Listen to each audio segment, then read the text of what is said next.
Hey, it's Brock here with Rock Hill Farm, and today I want to welcome you to Santa's Workshop. That's what I'm calling it this week because we've got about 4 days till Christmas, and I've been tasked to build a bunch of stuff. And I'm excited about that actually, but I hope I can get it done in time and it turns out well. So, behind me is my stack of rough cut lumber that's been drying. All of these stacks right here are completely dry, and the front stack is cherry. And we're going to use that cherry today to make what's called a noodle board. It's a very simple woodworking project, just a board that covers your stove and you can use it to set things on. It's decorative. And I was asked to make one for my daughter, and I think I'm going to surprise my wife and make one for her too. I've watched some videos on it, and it's a pretty simple woodworking project. The difference for me is all of those people were using perfectly straight lumber from a lumber yard or from Lowe's or wherever. And what I have is rough cut. And it might be twisted and bowed, and the edges aren't going to be straight. It needs to be planed. It needs to be run through a joiner. So let's go look at this lumber stack, see what we got. So I was given a plan to work off of that requires 6 boards 29 inches long and 2 boards 22 inches long. So if I split that in half, 3 29-inch boards and a 22 makes 109 inches. And this stack of lumber I have is all 112 inches long. So I've got about 3 inches to play with, which is probably just cutting the cracks off the end. So what that means is I need 2 of these boards. Now one, I've already ran this one through the planer, just testing the planer out. And this is a 6-inch wide board. We're going to need to cut this down to 4 inches, but you're going to lose at least a half an inch taking the wave out of it. I don't know if it's going to be obvious looking down it like this, but this is not straight. It's got flare on both ends and a few other spots that aren't straight. So there's one board. Now we need to choose a second board here. Now this one is exactly 4 inch wide. So I don't think it's going to work because at best we're going to end up with 3.5 when we're done working it, maybe less than that. So we probably need to choose one. All the rest of this is 6-inch wide. This one, the splits in it look like they go down further. So maybe this one right here.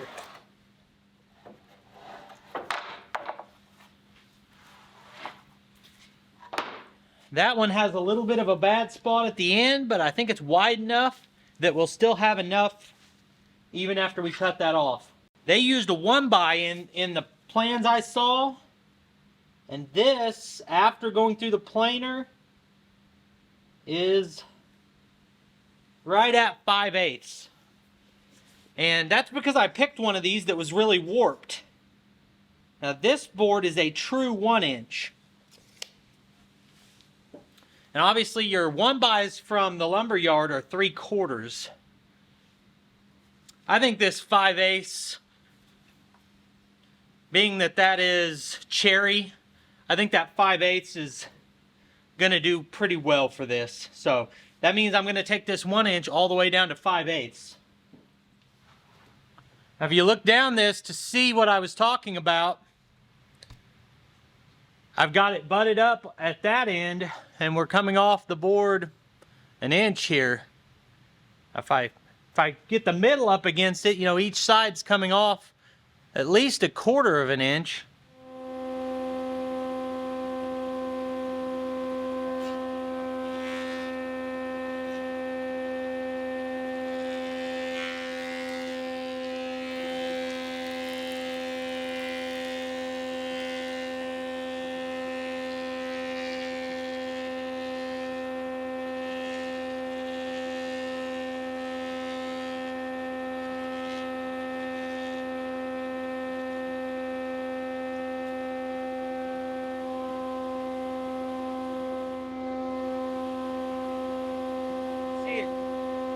That first pass just barely skimmed it, so it was set about right. I'm going to take it down a half turn on my handle.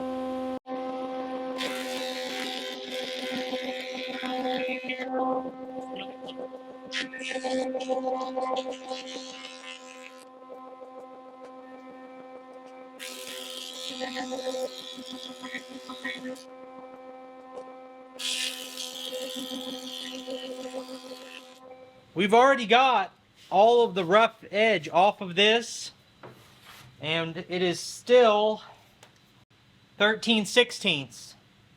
We're going to have to remove another 3/16 off of this to make it match the other one. The alternative would be I could get another piece, but I've already finished this one. I think I'm just going to go ahead and match it. Taking off that extra 3/16 of an inch required 2 passes, lowering that a half turn each pass. And I think that's going to do it. Alright, time to move on to the jointer. Now, if you don't have a jointer, like a lot of people probably don't have a jointer, I've got another video where I showed how to straighten a piece of live edge with a table saw by attaching a straight edge to this and then using your rip fence with that straight edge to put a straight edge on your workpiece. But we've got the jointer, so we're going to use it. I mentioned earlier that this jointer belonged to my father. Well, he hasn't been able to do any woodworking for a while, and his shop that this was stored in isn't completely climate controlled. So we've got a little bit of surface rust that could stand to be cleaned up. So I'm going to blow this off and see if I can just clean this up enough that the wood slides a little smoother. Alright, what I found was this wire wheel. We'll see if that works to clean this up.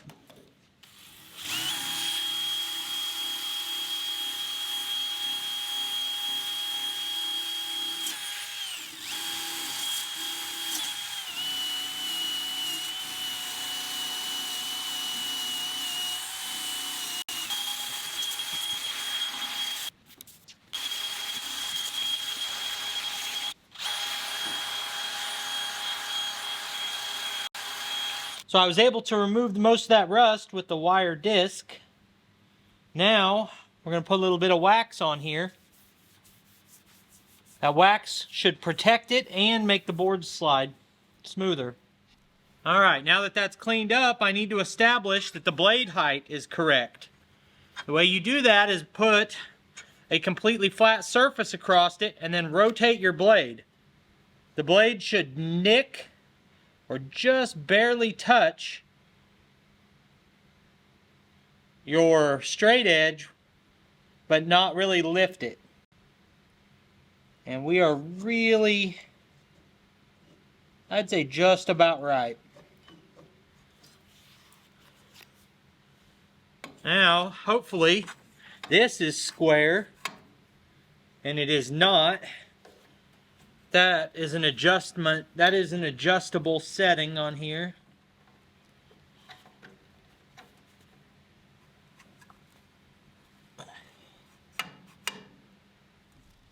Alright, so the only thing left now is setting the in-feed height. So we're looking to remove maybe a 1/16 of an inch at a time. So we set that with the straight edge. There's also a scale on here, which, yeah, seems to be accurate enough. That says half, quarter, eighth. Yeah, that says I'm removing a 1/16 on the scale. And that seems to be accurate.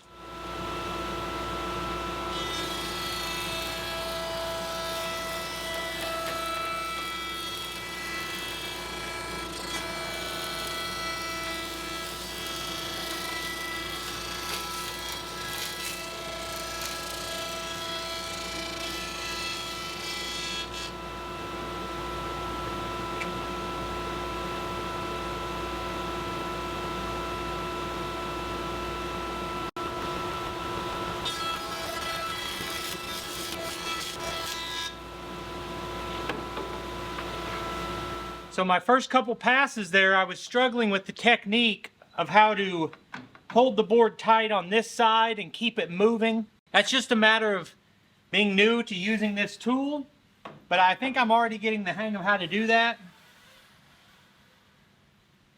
It's like we've got some dip over there, A little lower over there.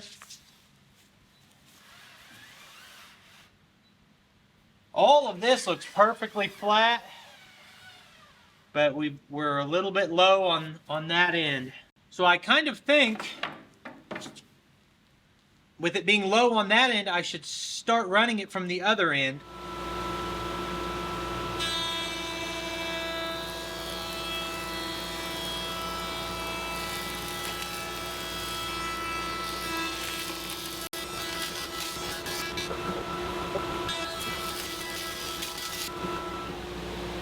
This board is perfectly straight based on this 6-foot level. I was just realizing that the hardest thing about running those through the jointer is how long they were compared to the length of the jointer. And then I realized I don't have to joint them all in one piece. Next time I'm going to cut them to length before jointing and ripping.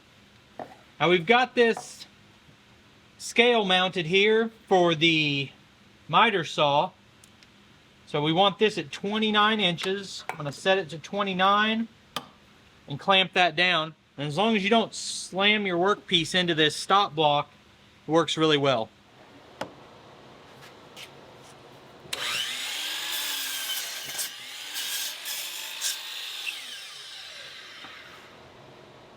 So then our next two boards are 22 inches long. I think the offcut pieces are about 24 or 25.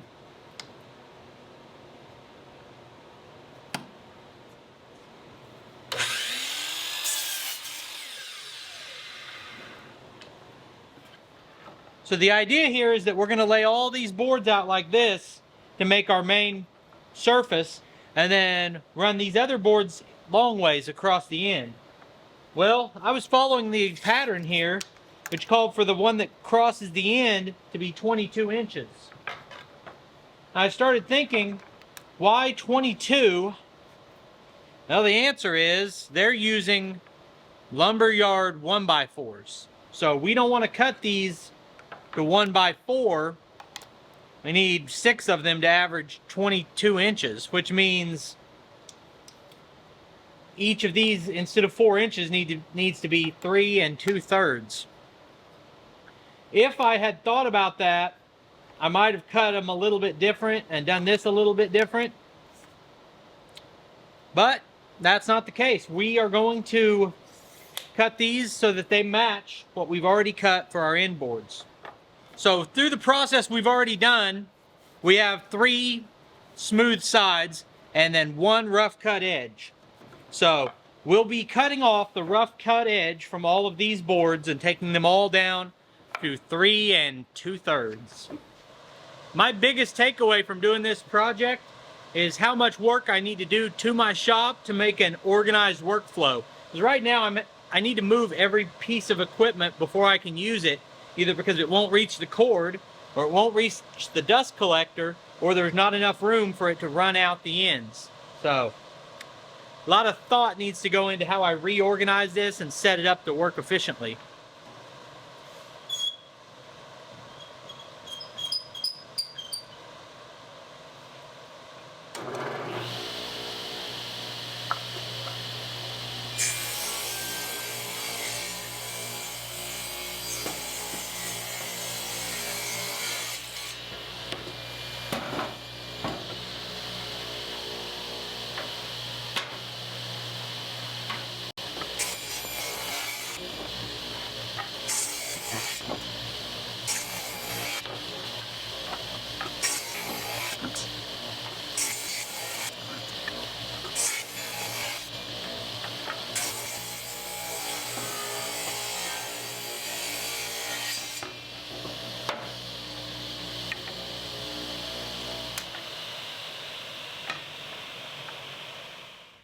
Okay, so this is essentially what it's going to look like after finished and getting the handles on it.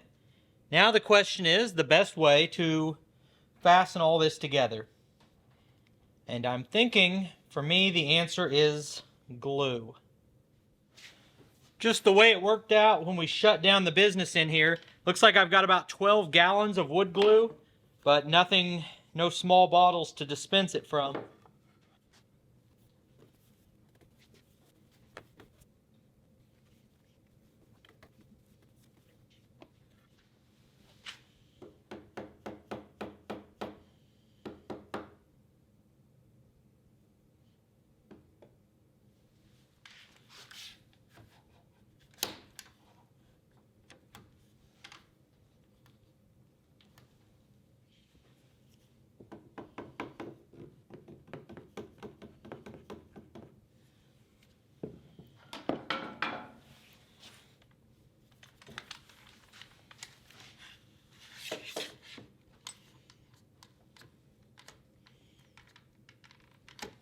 Now that we've got that glued up, it seems pretty solid, but I'm going to secure it with some brad nails.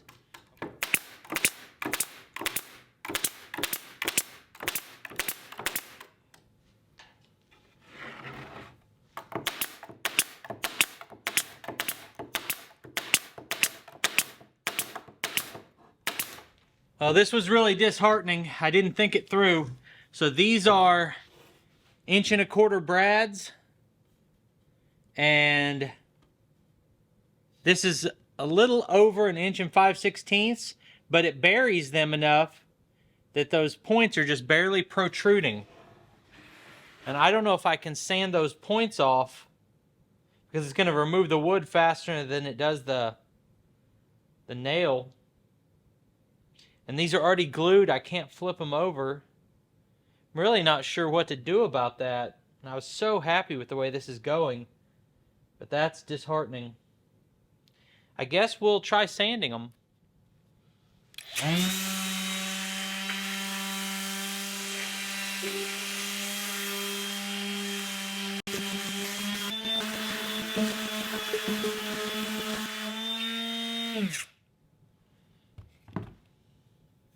So I really thought that was going to be a problem, but you're going to see that little reflective spot, but it's knocked it down. It's going to be all right. So this is no longer an issue. This is going to be fine. There's a couple things I'm not crazy about. Or one, it's because I didn't cut these to match my boards. I cut them off the listing online. This is not matched up perfectly. So I think I'm going to run this whole thing through the jointer. And hopefully that works. I've never tried to... Hopefully that works, running this compound piece through the jointer.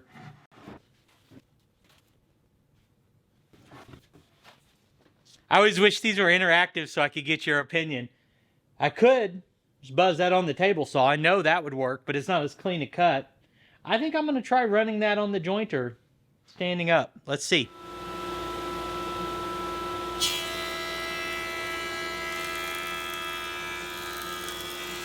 Buddy.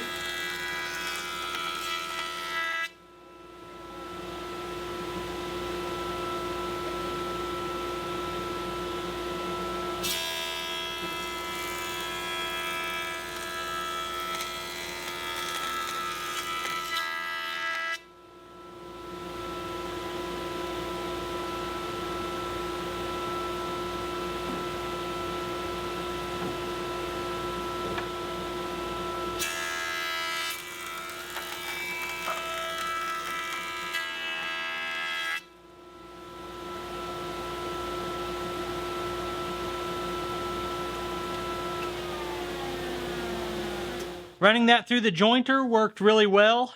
Didn't take anything off of this. It just brought that down right to it.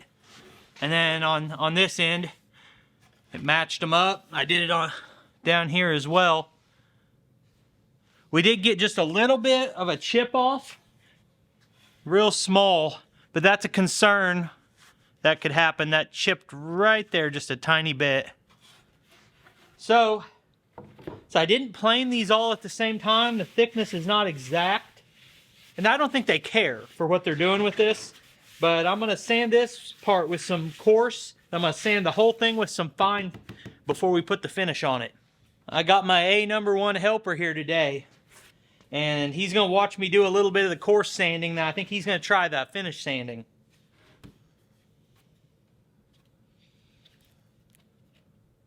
How does it work? It just vibrates like this really fast, and it takes a little bit of wood off.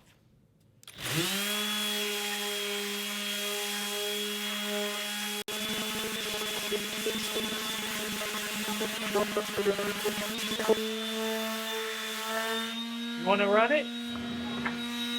Okay, how about I turn it down a little? We'll turn it down a little. Okay? Then you just put your hand on it. Put 2 hands on it. Like that. Now, I'll push this button and it's going to go... And then you just move it around nice and slow.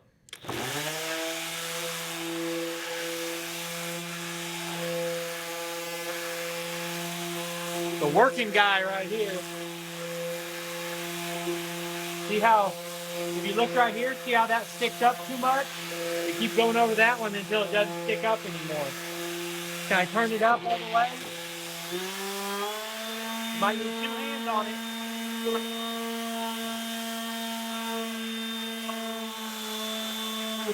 What is this? What is this? This will set on the stove, and then you can put things on it. It's to look nice.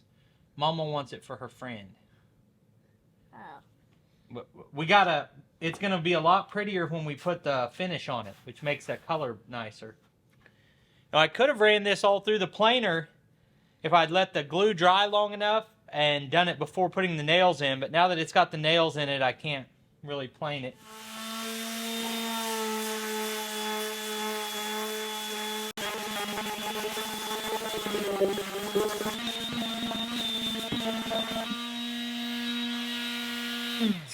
Okay, I literally have the smallest roundover bit that I could find on here. I think it's an 1/8 inch roundover. I just want to take the sharp edge off.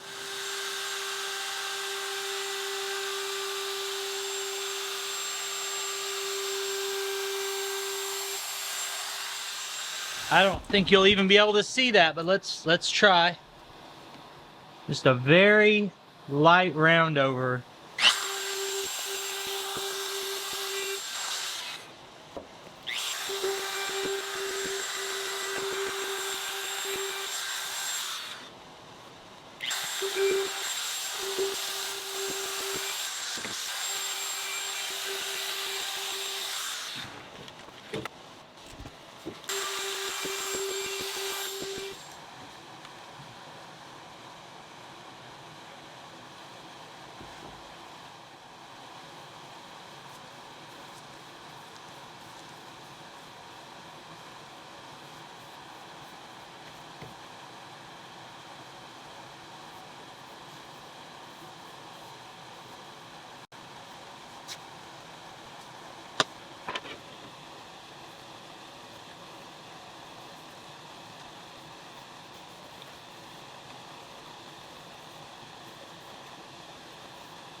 I thought I was just about done. This is a second coat of lacquer, and it says you can use 3 or 4 coats, which I was going to do, but I was just handed these handles to put on the front of this, and of course it comes with these screws. First thought was, well, I need longer screws, but if I got longer screws, the heads are going to be sticking up on the back. So I want to bury these heads anyway, so I guess I might as well mark this all out and drill some holes for these to be countersunk. Probably they need to be countersunk 3/4 of an inch. So I've marked this drill bit and marked a black ring all the way around it at 3/4 of an inch deep. So when I locate my holes, I'm going to drill this down to that depth, and that'll allow me to drop my screws down in there far enough to mount these flush on the other side.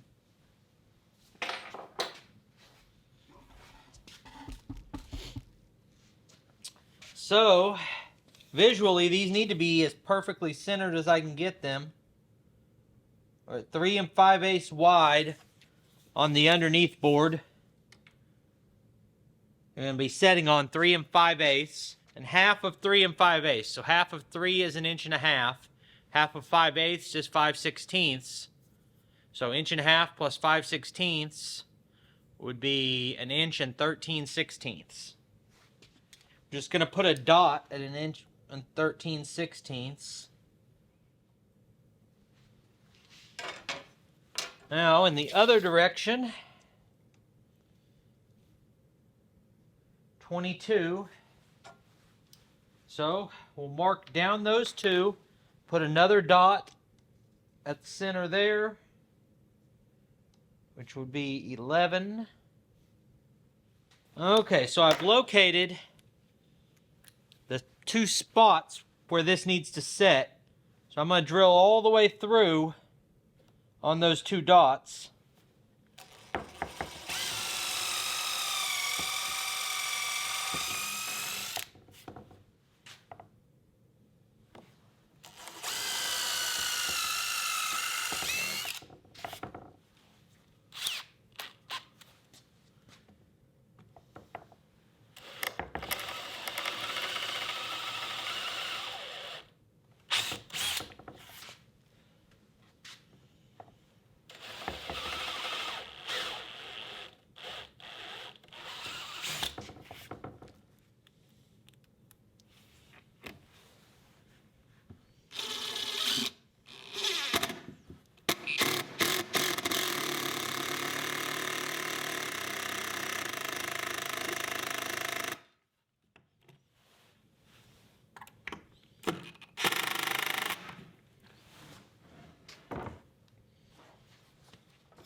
It's actually going to get 1 more coat of lacquer before it's finished. 2 more coats on the back, 1 more on the front.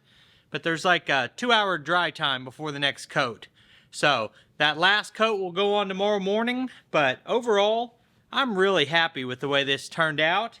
And hopefully, my daughter's happy with it too.